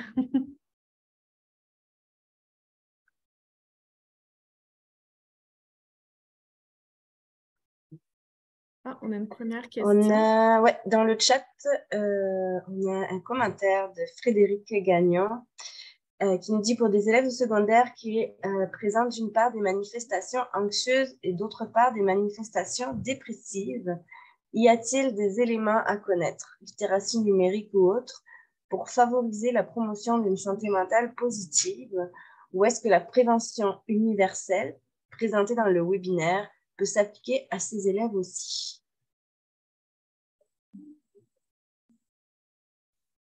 Je ne sais pas si tu voulais y aller, Manuel, mais je peux y aller. Tout ce qui est les manifestations dépressives, Donc, quelque chose à connaître au niveau de la littératie. Ben, nous, en fait, ce qu'on présente aussi dans l'atelier, justement, on a cette partie de mythes-réalité-là et un de nos mythes aussi, c'est justement est-ce que les écrans causent la dépression? Ce qu'on présente, entre autres, dans ce mythe-là, c'est tout ce qui est de variables aussi qui médient la relation entre le temps écran aussi et le trouble de l'humeur, soit la dépression. Et ce qu'on voit aussi là-dedans, c'est que justement, comme un peu Charles-Antoine aussi l'a mentionné dans sa liste aussi un peu plus tôt, c'est qu'il y a énormément d'éléments aussi à garder en tête avant de faire le lien de causalité entre ce qui est du temps écran et des symptômes dépressifs aussi. Donc, bien sûr, à garder en tête maintenant justement le manque de sommeil, donc faire sûr aussi tout ce qui englobe la thématique des saines habitudes de vie, en fait, va être important de garder en tête avant de juste penser que le temps écran va causer justement une diminution de l'humeur. Justement, garder en tête aussi la thématique de cyberintimidation aussi. Est-ce qu'il y a quelque chose qui est vécu aussi à ce niveau-là? Tout ce qui est de sédentarité aussi, bien sûr, manque d'activité physique ou autre. On peut penser à justement l'image corporelle aussi, estime de soi, etc. Quand on parlait de comparaison aussi un peu plus tôt, est-ce qu'il y a quelque chose qui est néfaste, qui est fait à ce niveau-là? Est-ce qu'on se compare beaucoup? Etc. Est-ce que je manque quelque chose avec ça? Donc, bien sûr, ça va être de garder un peu ces variables médiatrices-là en tête, puis de peut-être aller les explorer avant d'aller directement aussi à ce qui est de l'humeur qui pourrait être dépressive aussi chez la personne en soi. Ça me fait plaisir de continuer. Là. Merci, Antonin. C'est vraiment un excellent, je pense, départ de réflexion. Hein. C'est que qu'est-ce qu'il y a derrière la dépression? Qu'est-ce qu'il y a derrière l'anxiété? Il peut y avoir de nombreuses composantes. Puis je pense qu'assez souvent, des personnes, surtout à l'adolescence, là, on peut présenter une présentation dépressive, puis au final, c'est un manque de sommeil, c'est le fait que techniquement parlant, l'école commence encore un peu trop tôt, considérant le changement des besoins de sommeil à l'adolescence. Il y a des aspects comme ça qu'il faut un peu déballer. Ce que j'aimerais mettre de l'avant, c'est d'abord au niveau de la dépression. Il y a des études, dont une encore plus récemment, qui a montré que quand on a déjà de la dépression, si on veut, qui est accompagnée avec des cognitions négatives par rapport à soi-même, un sentiment qu'on n'a pas de valeur, une faible estime de soi, des fois de la culpabilité et autres. Il y a vraiment un biais dans notre cognition. Ça peut empirer la dépression de côtoyer les réseaux sociaux ou certains canaux d'information. Pourquoi? Parce qu'on peut tomber vers un biais où on va confirmer davantage, on va consommer davantage de contenu dépressif. Ça peut finalement être un cercle vicieux où ce qu'on consomme aussi, les algorithmes ont tendance à se dire « Ah, cette chose-là, ça attire son attention, on va lui en donner davantage à cette personne-là. » Donc, il y a des études qui documentent que d'une part, le temps d'écran en soi pourrait augmenter les symptômes de dépression pour les causes qui peuvent être le manque de sommeil ou autre. On en a discuté. Mais sinon, il y a aussi la relation inverse du fait que la dépression va peut-être engendrer plus de temps devant les écrans, on est plus passif, par exemple, ou la consommation de contenu qui va aussi encourager les symptômes. Donc, certains chercheurs recommandent dans ce temps-là de faire attention à davantage limiter ces interactions sur les réseaux sociaux si ça augmente cette exposition au contenu. Mais ce ne serait pas nécessairement de couper le numérique puisque il y a accès aussi à des services, à du soutien. Et puis pour l'anxiété, je n'ai pas de réponse à ce niveau-là, ne serait-ce que l'anxiété, c'est très vague. C'est important de comprendre quelles sont les sources de l'anxiété. Est-ce que c'est une anxiété sociale? Je pense qu'à ce moment-là, les réseaux sociaux, c'est clairement un environnement où peut-être ces interactions-là vont apporter beaucoup plus de pression face à la présentation de soi. Est-ce qu'on va vouloir filtrer davantage ces échanges-là, interagir moins ou doser un peu plus ou explorer à tout le moins ce qui rend anxieux à ce niveau-là? Est-ce que c'est plus une anxiété du genre généralisé? Est-ce que finalement, c'est plus l'exposition à des médias, à des nouvelles, à des catastrophes, l'éco-anxiété et autres, par exemple, que les gens vont aller qui va être suscité par la consommation de contenu. Fait que je pense que c'est important au niveau de l'anxiété encore d'aller chercher peut-être qu'est-ce qui va exacerber l'anxiété, puis de regarder où il peut y avoir de la corrélation sur le contenu avec le web. Mais encore là, je veux souligner que c'est un environnement où il y a beaucoup d'éducation puis de ressources également qui peuvent être bénéfiques face à la santé mentale.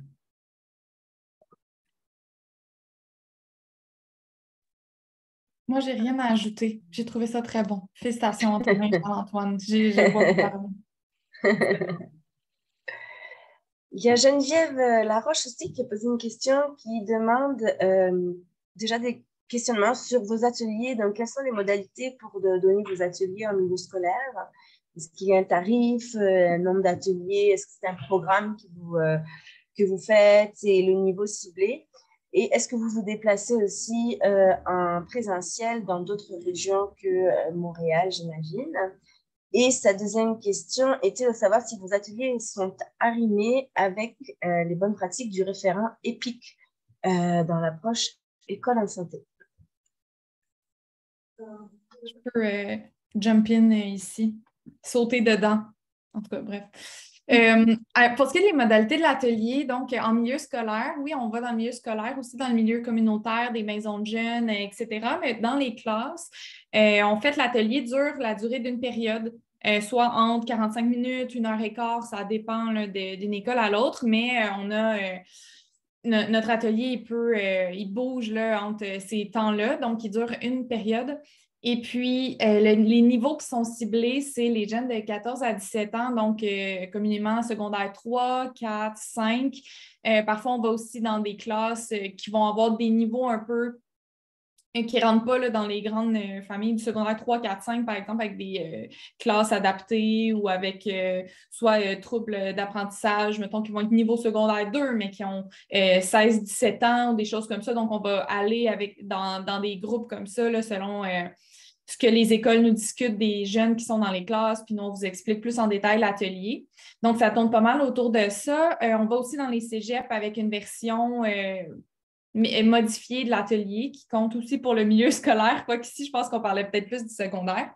Ensuite, pour ce qui est des villes ou des régions, on a une équipe présentatrice qui est concentrée dans les centres comme Montréal, Québec, Sherbrooke et aussi les régions environnantes. Fait que pour avoir les détails sur sur le lieu où vous êtes, le mieux, c'est vraiment de nous écrire avec votre région directement parce qu'on a même déjà eu des personnes qu'on a envoyées dans différentes villes pour quelques jours, là, quand on avait des ateliers concentrés en 2-3 jours, on pourrait se voir aller en Gaspésie, là. Sinon, on a aussi, donc on a déjà donné, par exemple, des ateliers à Fermont, qui est comme dans le nord du Québec. Donc là, on a des ateliers où on a une version qui est à distance, donc en visio, en conférence. Des fois, on est exposé sur le mur d'une classe, puis on a quand même une conversation avec les ados. Donc, voilà, il n'y a pas de limite à notre atelier, en gros. Depuis récemment aussi, il est traduit en anglais, l'atelier pour des écoles du Québec. Ça aussi, c'est intéressant. Pour le fameux tarif, nous, on a une grille tarifaire qui varie selon le milieu où on se dirige. Je nomme d'abord que notre manière de charger les ateliers, elle se fie sur l'indice de défavorisation qui est émis par le ministère de l'Éducation concernant les écoles. Cet indice-là, il est imparfait. On le sait, on en discute avec les écoles où on se trouve, mais dépendamment si une école est classée 8, 9, 10, donc dans un milieu très défavorisé, on peut donner l'atelier gratuitement, tandis que dans des écoles qui sont dans des milieux plus favorisés ou avec des écoles privées, là, on va charger un montant plus élevé. Donc, encore une fois, la solution, c'est de nous écrire. Nous, on a des tarifs comme ça qui varient pour rendre l'atelier accessible, puis nous, pouvoir fonctionner comme organisme, mais aussi donner l'atelier à aller jaser avec le plus de jeunes possible.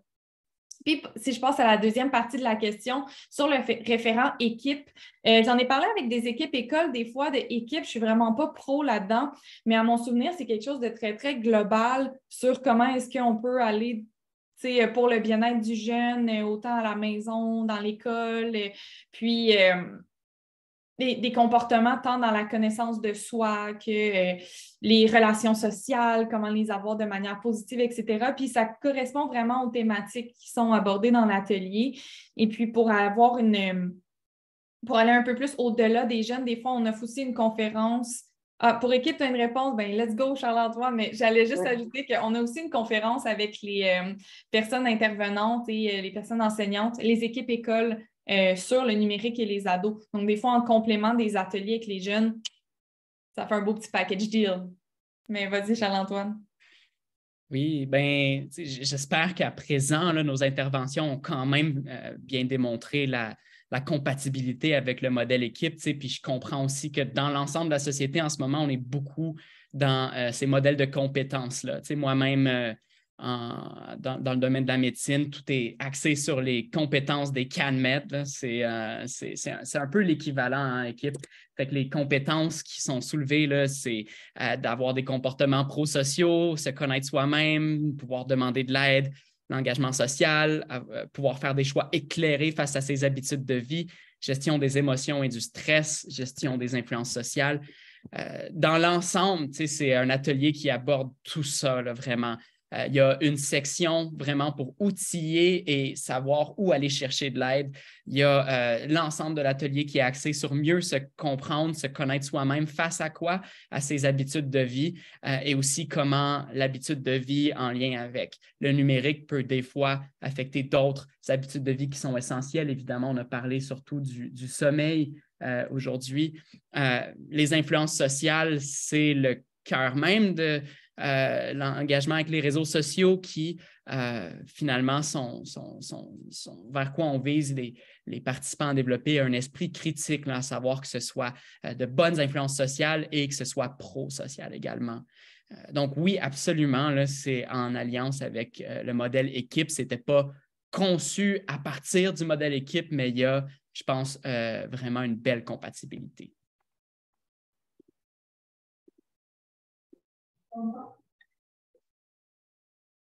Merci beaucoup. Est-ce qu'il y a d'autres questions? J'avais vu une main levée tout à l'heure. Je ne sais pas si... Ah, oui, Marie-Christine. Oui, ben bonjour.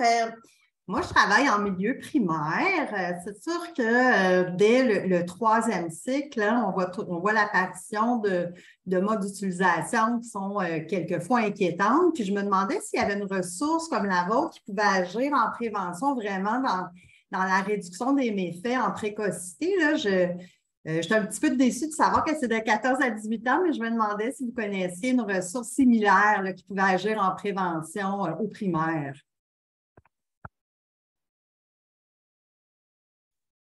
Oui, bien, excellente question. Puis en fait, c'est une question qui arrive à point, puisque en ce moment, on est dans le dernier droit du peaufinement d'un atelier pour le primaire, soit pour 5e-6e année. Donc, les détails restent à suivre sur tout ce qui est tarification aussi, etc., qui devrait être le même principe en théorie, mais on est dans notre dernier droit pour peaufiner cet atelier-là qui va être offert pour cette population-là. Donc, si je me souviens bien, encore une fois, pas trop m'avancer dans les dates, mais si je me souviens bien, le pilote devrait se lancer février-mars environ, et après ça, offert au plus grand public aussi par la suite. Mais juste pour dire que on a reconnu le besoin aussi, c'est quelque chose qu'on travaille dessus depuis maintenant quelques mois, ou une personne qui n'est pas parmi nous aujourd'hui qui travaille vraiment beaucoup dessus depuis plusieurs mois. Donc, on a bien hâte aussi de pouvoir le tester aussi et justement de l'envoyer dans les écoles primaires. Je ne suis pas certain autrement qu'il y ait des ressources accessibles. De manière anecdotique, mon beau-frère, il est enseignant au primaire, puis il est responsable du dossier numérique, puis il dit, ben là, j'ai hâte que vous sortez votre atelier pour le primaire parce que j'ai rien à proposer. Je pense qu'il y a un peu un désert de service à ce niveau-là. J'aime bien, moi, la ressource « Pose ton écran » par Capsana. Simplement, il y a tellement d'informations sur les bons usages du numérique, incluant au niveau scolaire, là, puis même préscolaire, au niveau du développement de l'enfance. Fait que ça peut être une bonne ressource à consulter, mais des intervenants en classe, je n'ai pas là en tête en ce moment une intervention accessible. Je vois qu'Emmanuel nous a mis des liens dans le chat. Moi, je commence à vous mettre des liens là, dans la conversation. J'ai mis l'espace intervenant, justement, dont Charles-Antoine a parlé. J'ai mis une ressource en anglais aussi parce qu'elles sont vraiment riches. Là. Bon, si vous avez des personnes dans votre équipe qui parlent anglais, qui peuvent comprendre ça, c'est bien. Sinon, je vais aussi vous partager un autre lien là, de Habilo Média. Il me semble qu'ils ont des guides là, pour les enfants, etc. Mais... Donc, on n'a pas regardé avec précision toutes ces ressources-là, là, à regarder avec un esprit critique, bien entendu, mais ouais, sinon, on arrive l'automne prochain. C'est bon à savoir.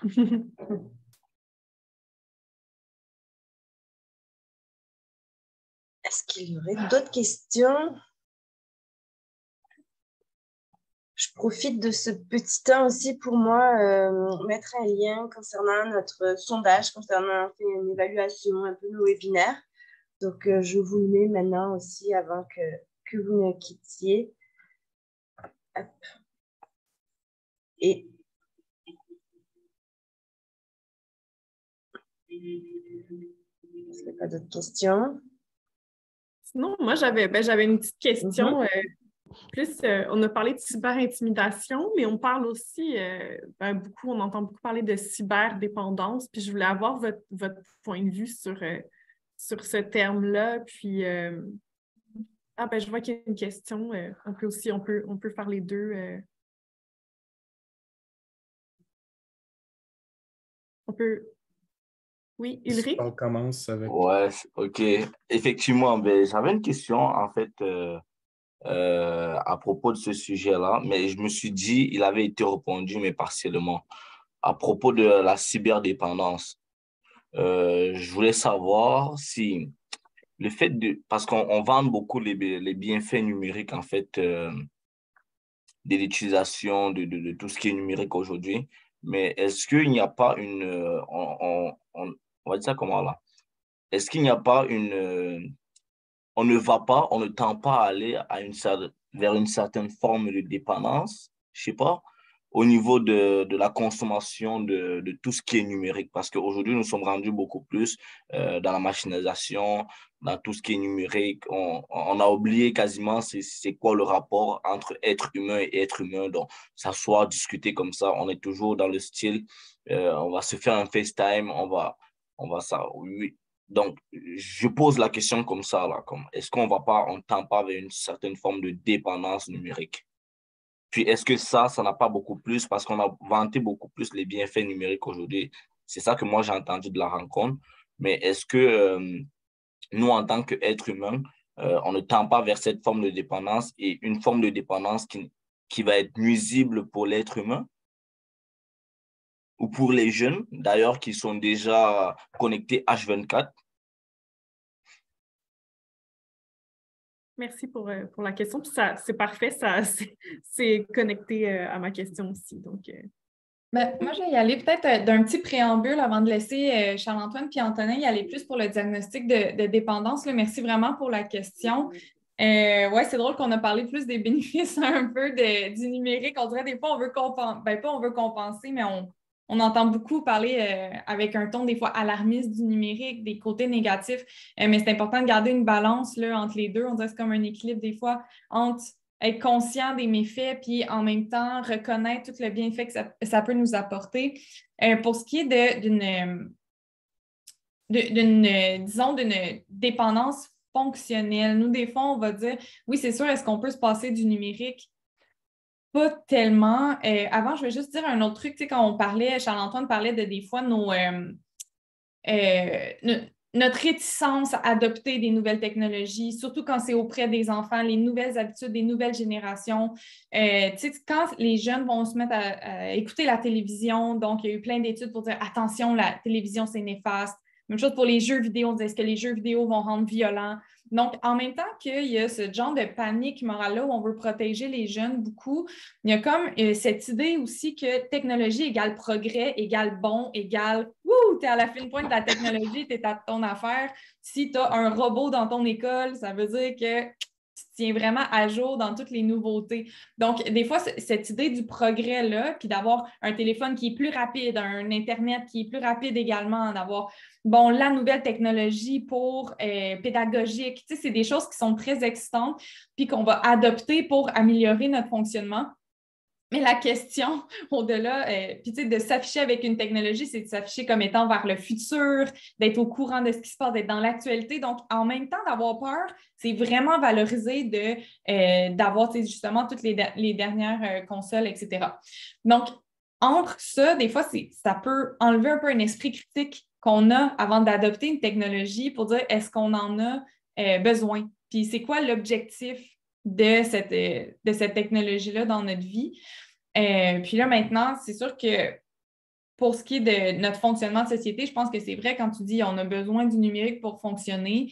Nous, on faisait la comparaison souvent dans nos ateliers avec l'électricité, de dire, l'électricité, on est dépendant, mais c'est peut-être pas on est dépendant à un niveau fonctionnel en société parce que s'il y a une coupure d'électricité, nos trucs pourris dans le frigo, puis j'écoutais. Donc, il y a tous ces enjeux-là qui vont être soulevés. Fait que, à un niveau social, je pense que c'est clair qu'on fonctionne grâce à ça, mais après, ça ne veut pas nécessairement dire des problèmes là, à l'échelle individuelle. Fait que là, je laisserai un de vous deux compléter avec peut-être sur le diagnostic. Là. Qu'en est-il? D'accord, oui, c'est une excellente question. Tu sais, la cyberdépendance, c'est tout le temps un peu la question piège là, parce que je pense que tu as bien saisi, Ulrich, que socialement, on en dépend. Là. Mais est-ce que d'un point de vue individuel, quand on parle d'une entité clinique où on a vraiment un désordre, un trouble, un problème, est-ce que c'est équivalent? Fait que dans le fond, au niveau individuel, quand on parle de dépendance, là, c'est une autre question. Ce n'est pas est-ce qu'on en a besoin pour fonctionner socialement, mais individuellement, on en a besoin pour fonctionner. Alors, on va se questionner, est-ce que finalement, on passe plus de temps qu'on voudrait sur les plateformes malgré des impacts négatifs et qu'on a de la difficulté à fonctionner dans certaines sphères de sa vie, par exemple le travail, les relations, même son hygiène, ainsi de suite. Fait que c'est à ce moment-là qu'on peut parler plus d'un diagnostic de dépendance. Par contre, ce n'est pas officiellement reconnu encore par, si on veut, les autorités. Donc, moi, dans l'univers de la psychiatrie, je dois me conformer en Amérique du Nord au Diagnostic Statistical Manual, le DSM. Okay? Et puis, le DSM ne reconnaît pas cette dépendance-là. En Europe, par contre, eux, c'est la International Classification of Disease. Eux, ils ont la dépendance aux jeux vidéo qui a été reconnue il y a quelques années. Alors là, on peut diagnostiquer une dépendance aux jeux vidéo, mais pas une dépendance à Internet, une dépendance au téléphone. Puis je dirais que si en Europe, on est plus intéressé à la question des jeux vidéo, en Amérique du Nord, on est plus intéressé à la dépendance à Internet ou au téléphone intelligent. Sauf que ce n'est pas encore reconnu officiellement. Ça n'empêche pas les cliniciens de poser ce diagnostic-là, pas encore là officiellement, là, on n'a pas en droit de le faire, mais quand même de reconnaître qu'il y a l'enjeu, puis il y a des centres de traitement qui existent comme le Grand Chemin. Ça a été vraiment un des premiers endroits où on offre, si on veut, pas nécessairement un détox, mais à tout le moins une thérapie en lien avec la cyberdépendance. Tu sais. Puis, le petit grain de sel que j'ajouterais, je pense qu'il faut rester humble un peu puis ouvert à ce qui nous attend comme espèce, comme société à l'avenir avec l'avenue du numérique. C'est difficile de voir où ça s'en va. Personnellement, moi, ce qui, d'un point de vue cognitif, même neurobiologique, qu'est-ce qui pourrait, moi, plus m'inquiéter, c'est la qualité de présence. C'est un environnement où on sollicite énormément notre attention, où il y a beaucoup de notifications autour de nous. Et à ce niveau-là, s'il y a un aspect, je pense, plus tangible, où on peut plus s'entendre avec un risque, ce serait au niveau de notre attention. Est-ce que ce n'était pas déjà un peu le cas avec la télévision, avec d'autres canaux de communication par le passé? Tu sais, c'est une bonne question. Mais pour notre avenir, ce serait au niveau de notre qualité de présence qui est garante finalement de notre habileté à tisser des liens, à avoir des rapports empathiques, des rapports positifs, nourrissants. Je pense que c'est à ce niveau-là que je souhaite qu'on soit plus vigilant. Merci beaucoup. Antonin, est-ce que tu veux ajouter à la question? Pardon? Est-ce que tu voudrais ajouter quelque chose? Non, c'est ça. En fait, je pense que mes collègues ont vraiment fait le tour soit de la fonctionnalité ou même du diagnostic aussi en soi. Donc, vraiment, c'est parfait pour moi. Okay. Mais si je peux peut-être ajouter, moi, que je ne sais pas pour vous, mais qu'on parle de bien-être, de santé mentale aussi, il faut faire attention de ne pas trop pathologiser non plus. L'objectif n'est pas non plus d'identifier s'il y a une dépendance ou non, mais plus de voir le numérique, je pense, comme un potentiel facteur de risque ou de protection pour la santé mentale. Donc, peut-être justement faire attention aussi, justement, pathologiser le numérique pourrait aussi perpétuer justement les idées préconçues dont on a parlé aujourd'hui. Oui, puis en fait... Oui, je t'en prie, Antonin. J'allais faire du pouce, puis je t'invite... Non, je t'invite à commencer. Oui, bien, en fait aussi, ben, je trouve ça important ce que tu viens de dire aussi, Fanny. Puis peut-être ce qui vient de me venir en tête aussi, c'est plus au niveau statistique. Tu sais, on parle à peu près, je pense, les dernières données que j'avais vues au sujet de la cyberdépendance, on parle entre 1 et 3 % de la population générale aussi qui rencontrerait des critères pour la cyberdépendance qui, eux aussi, sont encore gris à ce jour.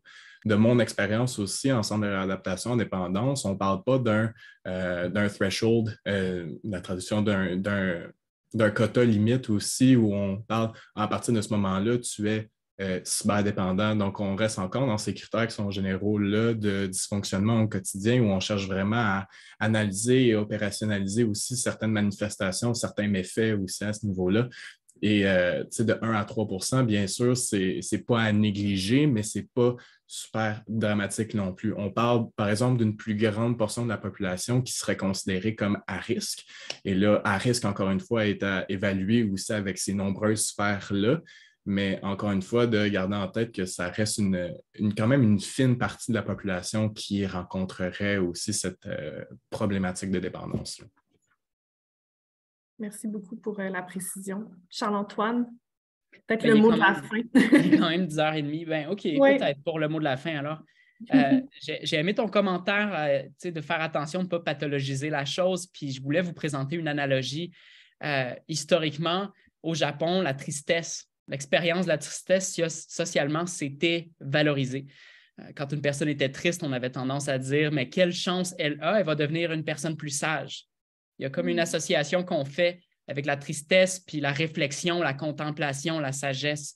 Par contre, historiquement, par la suite, l'Amérique du Nord, les pharmaceutiques ont vu une opportunité de pathologiser la tristesse puis de dire non, il s'agit en fait de dépression et on a une médication pour ça. Ce n'est pas une bonne chose, c'est un cancer de l'âme. Et ce changement-là de perception culturellement a vraiment mené à un sentiment de honte vis-à-vis de sa tristesse, à une augmentation finalement de la dépression, des taux de suicide par ailleurs. Il y a d'autres raisons là, derrière tout ça également. Mais le message que je souhaite faire, c'est que quand on en vient à stigmatiser quelque chose, on peut, comme une prophétie qui s'auto-réalise, on peut empirer la donne. Donc, en ce moment, je pense qu'au niveau des jeunes, ils sentent qu'il y a une certaine stigmatisation de la part d'autres générations de dire « mais vous passez tout votre temps là-dessus, vous allez devenir une génération gâchée, une génération stupide, ainsi de suite. » Et ça va engendrer en soi des enjeux de santé mentale, de sentir que notre mode de vie est stigmatisé, n'est pas reconnu, n'est pas apprécié. D'où l'importance puis le message aujourd'hui d'avoir cette écoute, cette empathie et ce dialogue plutôt que de sauter à des conclusions, mais de tenter de se comprendre mutuellement puis d'éviter les enjeux associés à la stigmatisation. Merci beaucoup. Malheureusement, on n'a plus le temps pour d'autres questions, mais je vous invite à poursuivre ces réflexions avec votre entourage. Puis, merci beaucoup, Antonin, Charles-Antoine et Emmanuel, pour la discussion aujourd'hui. Je pense qu'on a apporté beaucoup de nuances à tout ce qui est la question, justement, du numérique et de la santé mentale. Puis, j'espère qu'on vous a aussi donné des stratégies et des outils pour aborder la question avec les jeunes de votre entourage. Je vous invite à répondre à notre sondage qui est en lien dans le chat. Puis, je vous invite aussi à rester à l'affût de nos prochains webinaires. On va avoir un webinaire qui s'en vient au mois de février. On va sûrement dévoiler le sujet dans les prochaines semaines. Donc, je vous invite à suivre nos communications. On est présent sur tous les réseaux sociaux et on a aussi notre site web. Peut-être, Émilie, tu pourrais mettre le site web dans le chat. Puis, donc, merci beaucoup à tout le monde d'avoir assisté au webinaire et on se revoit peut-être au prochain. Merci beaucoup. Merci à vous. Merci. Au revoir. Merci tout le monde.